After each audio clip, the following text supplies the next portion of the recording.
Hi creative friends, this is Rhea and thank you so much for being here. This is part 3 of when things get too chaotic.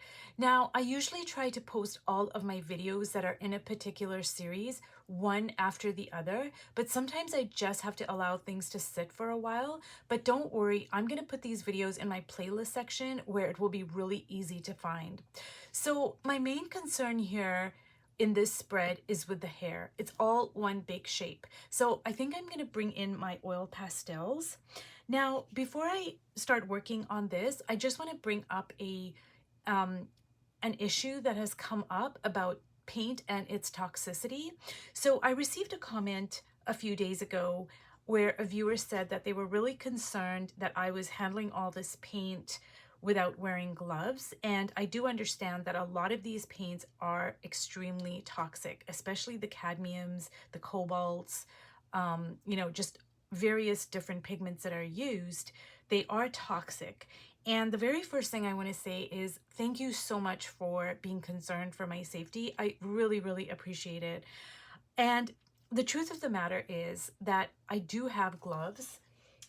I actually have this box right here. It's 100 nitrile gloves. And as you can see, the box is completely full. And I do use them, like if I'm working on a whole bunch of pieces and I'm working with gesso and gel mediums, I do put my gloves on and then I work with them and then I throw my gloves away. But honestly, when it comes to painting, I just can't wear gloves. I've tried it and it just does not feel natural to me. But I do want to make you guys aware that, yeah, these paints are toxic, and anything from even oil pastels, like if you leave your oil pastels without covering them up, they can over time emit like certain toxic fumes. And, I'm sure everything on this table, is a carcinogen. So that being said, um, I know that there is a skin barrier cream, and I think Dick Blick has one, and I can't remember the name of it. I think it's made by Winsor and Newton, and I am going to order it right after I make this video. So I am going to put that barrier cream over my hands when I paint, and I've never tried it out before. I'm gonna see if it works. So I do know it's an issue, and I just try to kind of deal with it as best as I can. I used to work with soft pastels many, many years ago, and I really loved working in soft pastels, but no matter what I did, like I wore a mask, I worked outside, I tried everything possible, but I kept on getting really sick from just inhaling the dust, because I have chronic bronchitis and it really aggravated my lungs. So unfortunately, I had to just give away just literally thousands of dollars worth of soft pastels. But it is what it is, and I just try to deal with it as best as I can because, I mean, I want to paint, and I know I can wear gloves, but I just can't wear gloves and paint. It doesn't kind of work for me. So anyways, let's move on from that issue, but I did want to make you guys aware of the, you know, paints are toxic. And thank you so much to the viewer who brought up that issue and, voiced their concern for my safety and health. I really appreciate it. So moving along to the spread. So I think what I'm going to do is I'm just going to start like kind of in a very sketchy way.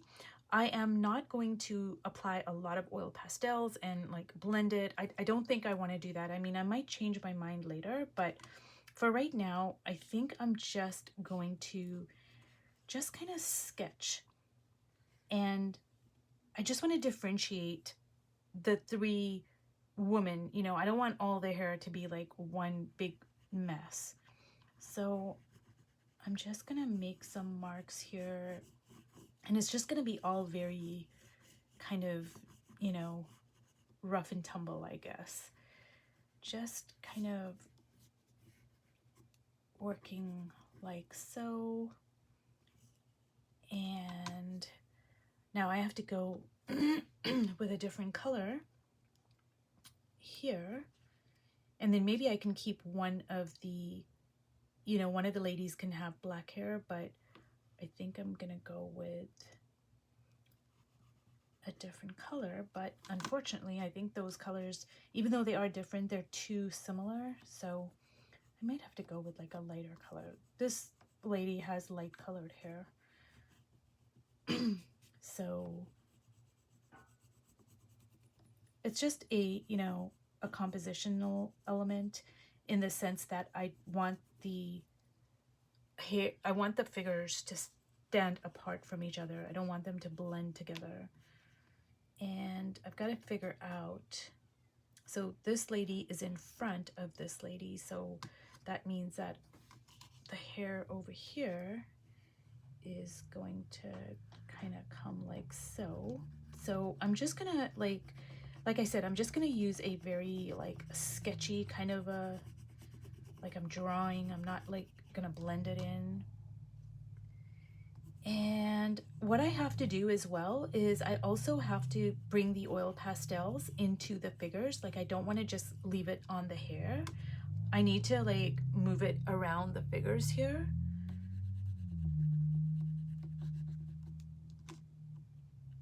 And I want to keep this red part here, this reddish orange part.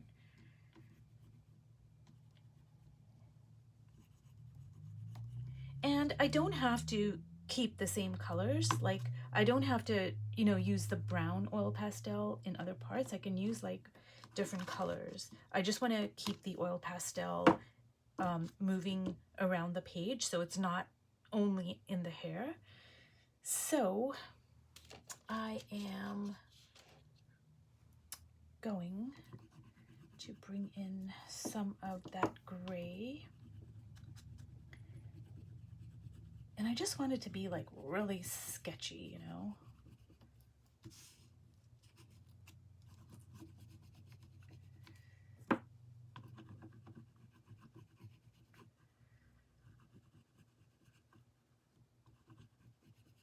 So I think I like that.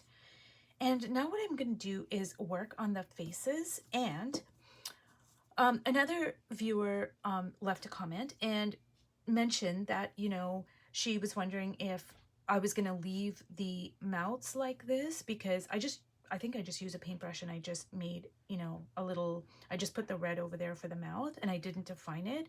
And she said she really liked it and it was really expressive, etc. And that is true. Like in my art journals, I have just taken my finger and dipped it in red or orange and I've just made a mark. And I have gotten some really beautiful, expressive mouths that I could not have made if I had drawn it in. So that is true. Like you can make really expressive faces and mouths and, you know, noses and eyes, etc., just with some marks, some basic marks. But I am going to work the face on this particular one because I just think, I don't know, I just feel kind of like called to, I guess. So I'm just gonna do some basic sketches here. And this red is gonna overlap into the eye and I'm just gonna kind of leave it and just leave it as a point of interest. Like sometimes I like to just leave things as they are and not fuss with them too much. So I'm gonna try not to get too obsessive over the facial features, but every time I say that, I obsess over the facial features. So I'll say I'm not gonna get too obsessive over the facial features, and then I proceed to obsess about the facial features. It's kind of strange. And I think I'm gonna go like so. And as you can see, like this face is very stylized and I'm not going for a realistic look, but I'm not going for a totally abstract look either. So I am just going to mark all of this in, and I'm using my Pitt pen.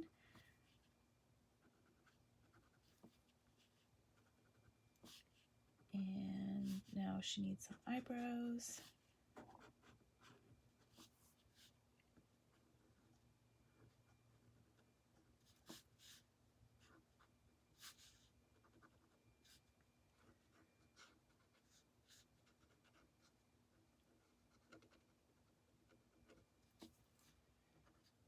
And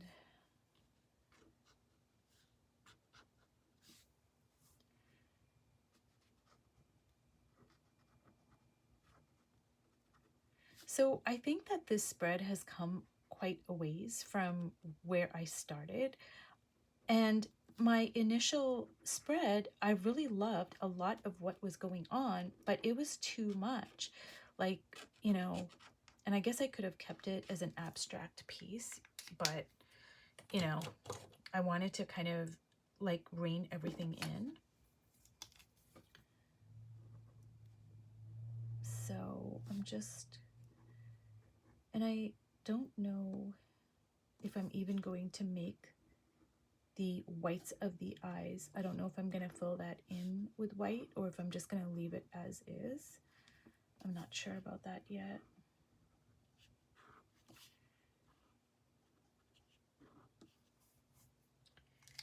And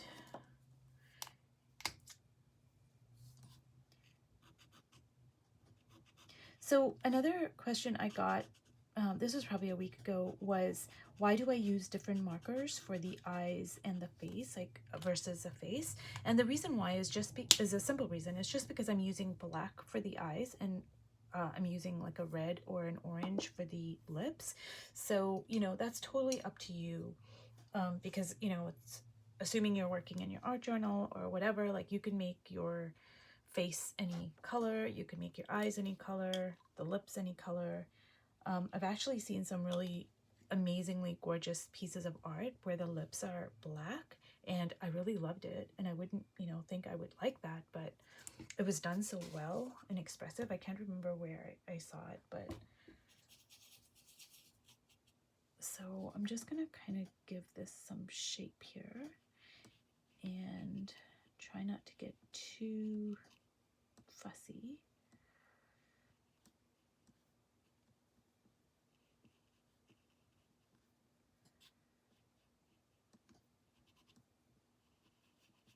And this is actually, these are oil sticks that I put on the face.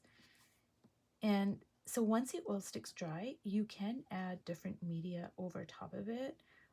The trick is you have to make sure that it's completely dry.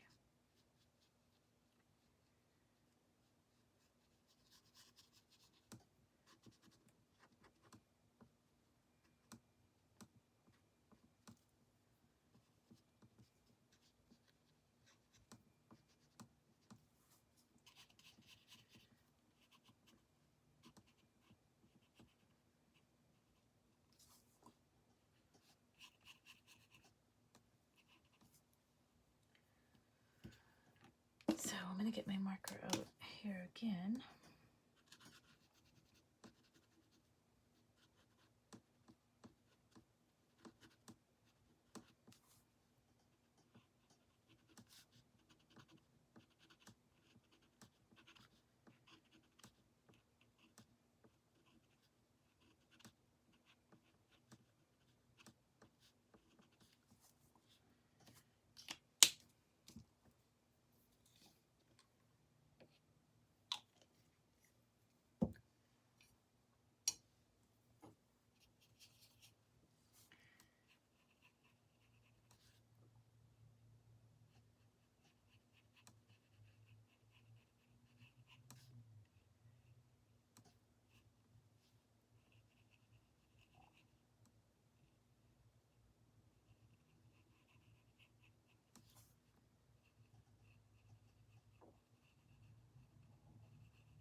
So I'm trying not to get too fussy with the face here, but I also want to give the face some dimension. And I have got to get my marker out again.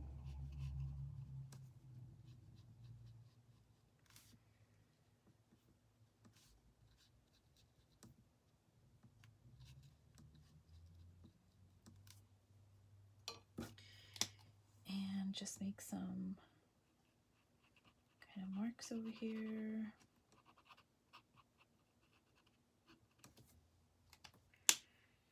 So I do realize that this is quite messy, and it's totally fine. Like, I am gonna let it dry, but for the purposes of this video, this is gonna be the last of it, because I don't want to, like, you know, I'm gonna let it dry, and I might come back and, you know, just tighten things up a little bit, but I don't want to fuss with it too much. And you know, if I was going to make another video, there wouldn't be a whole lot to do, because all I would really do is just wait for the faces over here to dry, and then I would just kind of maybe tighten things up a little bit.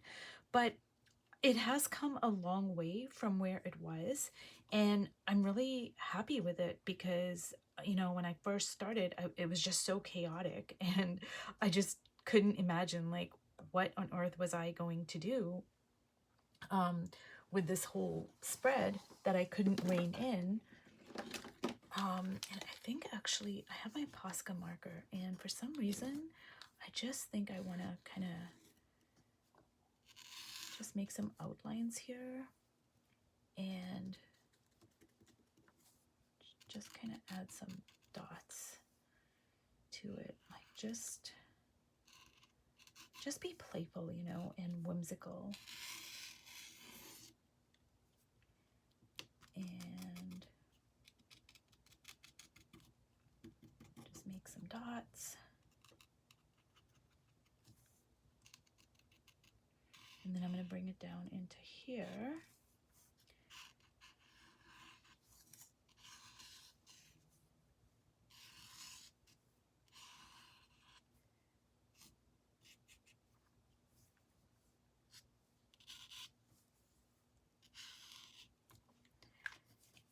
So, you know, let me just, this is kind of bothering me here. And this is what I mean when I say I'm not going to obsess over the face, and then I start obsessing over the face. And sometimes it can be like, you know, a no-win situation where it can just, you can just obsess over the face forever. And actually I should not have done that, because now it's all bleeding into the surrounding areas because it hasn't dried. So I think I'm gonna have to stop obsessing and allow it to completely dry, and then come and kind of fix the lips a little bit there. But anyways, for the purposes of this video, this is over. And if you've watched all the way to the end, I hope that this has been helpful and inspiring, and has given you some information to use when you go to make your art. So thank you so much for being here, and I will see you in my next video. Bye.